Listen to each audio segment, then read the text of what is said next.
futebol tá em outro patamar. Mas, tirando isso, assim, eu gosto de narrar todos os esportes, sou apaixonado por narração, é muito legal contar as emoções, as histórias do esporte. Mas eu acho o basquete um esporte fantástico. Curto muito mesmo. Cara, como é que vira um narrador, cara? Você nasce um narrador. É? Você não vira. Quer dizer, você vira quando você começa a ter as oportunidades, quando você estuda, né? Quando você se prepara, quando você inicia uma trajetória, como todo mundo inicia, fazendo estágios, né? Como é que foi a minha trajetória, né? Eu comecei em rádio, numa época que o rádio era muito forte, né? Eu já tenho aí 32 anos de profissão e tal. E comecei ali no final dos anos 80. O rádio era muito forte, era tão forte quanto a televisão, né? E aí o meu sonho era trabalhar em rádio. E aí entrei em rádio, começando ali como estagiário, fazendo rádio escuta, plantão esportivo e tal. O que era o rádio escuta é uma coisa que hoje não existe mais. Hoje em dia você pega o celular, você tem os resultados dos campeonatos no mundo todo na sua mão, né? Naquela época não existia isso. Então você tinha que ficar com rádios, anotando os resultados e passando para o plantão esportivo. Caramba. Foi assim que eu comecei. E aí, dali, eu fui entrando e tal, e um dia virei plantão esportivo, porque o plantão ficou rouco, e eu comecei a... Ele falou, entra aí, fala aí. Eu falei, tá bom, vou fazer. Aí fiz, e tive uma oportunidade de narrar, e ali eu fui me transformando num narrador esportivo, fazendo. Mas eu digo que sim, que você nasce um narrador esportivo, porque a narração, ela é um dom, né? Ela é um dom. Você pode, assim, ensinar os fundamentos da narração. Um bom narrador deve... demais, né? Pra ser uma coisa assim, né? O narrador ele deve fazer isso, isso e isso. Você vai ensinar os fundamentos da narração. Mas o desenvolvimento daquilo ali vem com o talento, vem com o dom, né? Uma arte de contar uma cena que você está vendo e colocar, encaixar ali as palavras que cabem naquele momento, né?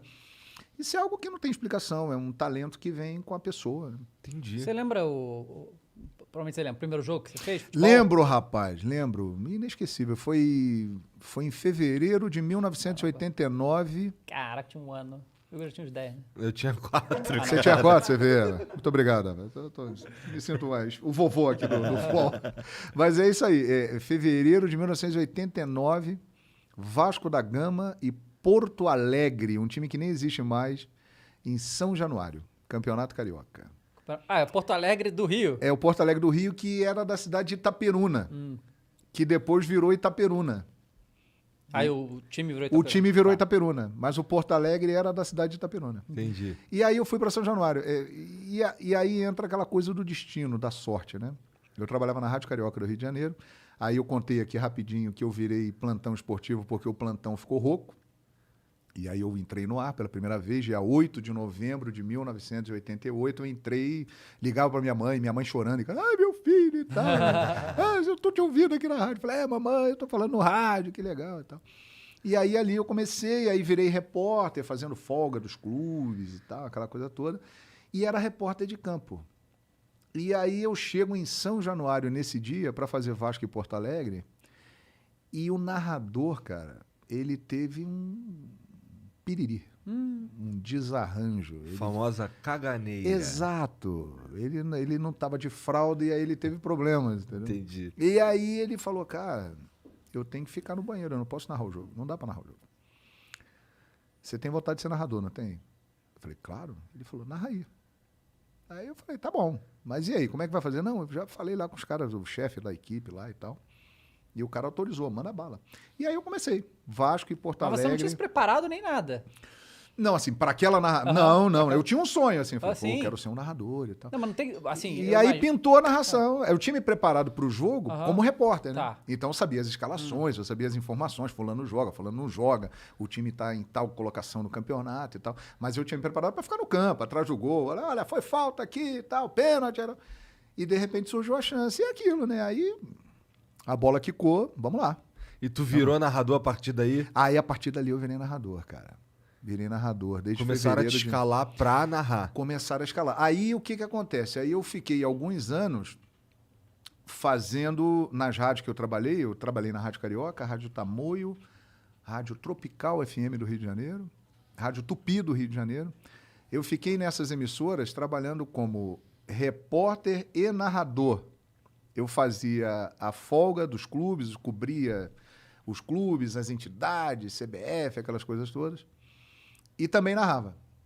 Aí, em 1995, eu vim aqui para São Paulo, Rádio Gazeta de São Paulo. E ali, a partir dali, eu passei a ser só mesmo um narrador e um apresentador. E aí seguia a trajetória. E na TV, quando é que foi a primeira? A TV eu entrei em 1997.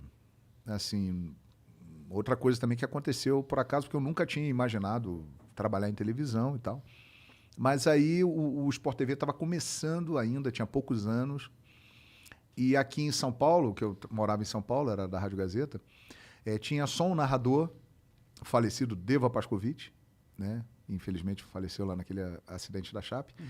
E os eventos estavam crescendo muito, então tinha muito jogo, muito evento, e precisavam de mais um narrador. Aí o Mauro Betting, né? Grande Mauro Betting, ele trabalhava comigo e falou: João, pô, você nunca pensou em trabalhar em televisão? Você não quer fazer um teste lá no Sport TV? Eu falei: legal, Mauro, posso fazer. Aí fui lá, fiz e aí comecei em 1997 no Sport TV.